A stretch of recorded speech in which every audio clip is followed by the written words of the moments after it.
রাধে রাধে সবাইকে। আজকে আমি একটি মাটির থালি সেটের ভিডিও শেয়ার করলাম তোমাদের সাথে। বেশ কিছুদিন ধরেই অনেকটা কাজের চাপের মধ্যে দিয়ে যেতে হচ্ছে। কোনো প্রফেশনের মধ্যে ঢুকে গেলে হয়তো এরকমটাই হয়। তবে এই কাজটা কিন্তু আমি শখের বশে শুরু করেছিলাম, ভাবতে পারিনি এটাকেই প্রফেশন বানিয়ে ফেলবো।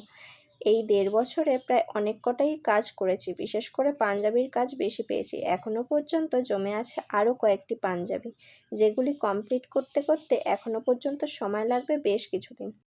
আর এই যে থালি সেটটি দেখতে পাচ্ছ, এটি আমাকে অর্ডার করেছিল আমার পরিচিত এক দিদি, তার স্বাদের জন্য।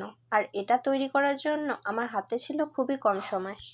সেই দিন কলেজে গেছিলাম, সেখান থেকেই যাই দিদির বাড়ি ঘুরতে ঘুরতে। তবে তখনও কিছু বলেনি। রাতে বাড়ি ফিরি, তারপর আমাকে কল করে বলে এই অর্ডারটির কথা। কিন্তু তখন আমার কাছে থালা বাটি ছিল না। পরের দিন কলেজে গেছিলাম, সেখান থেকে একবারে পান্ডুয়াতে গিয়ে সব কিনে বাড়ি ফিরি। রাতে কাজ শুরু করি। তবে সেদিন বেস কালার আর থালার রেড কালার বাদে আর কিছু করতে পারিনি।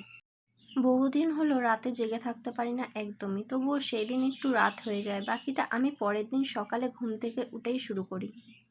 কিছুটা পিন্টারেস্ট অ্যাপের সাহায্য নিয়ে বাকিটা নিজের মন মতো করি। কালারটা দিদি সাজেস্ট করে দেয়। তবে হাতে যেহেতু সময় ছিল না, তাই কোনো কলকা করতেই না করে। কিন্তু সেটা তো করলে হবে না, ওই সময়ের মধ্যে যতটা আমি করতে পারবো ততটাই করেছি। জানি অনেক ভুল আছে, তবুও কাজটা আমার পছন্দের হয়েছে, এমনকি দিদির এবং দিদির পরিবারেরও পছন্দ হয়েছে। তো সেই দিন সকাল থেকে দুপুর পর্যন্ত বসে আমি কাজটি কমপ্লিট করি, দেন বিকেলে দিদির বাড়ি গিয়ে পৌঁছে দিয়ে আসি। তো তোমরাই বলো আমার আজকের এই কাজটি তোমাদের কেমন লাগলো।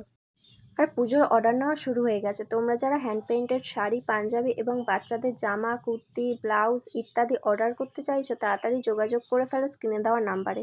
আজকের মতো এখানেই, দেখা হবে আবার নতুন কোনো ভিডিওর সাথে। চলো টাটা, বাই বাই।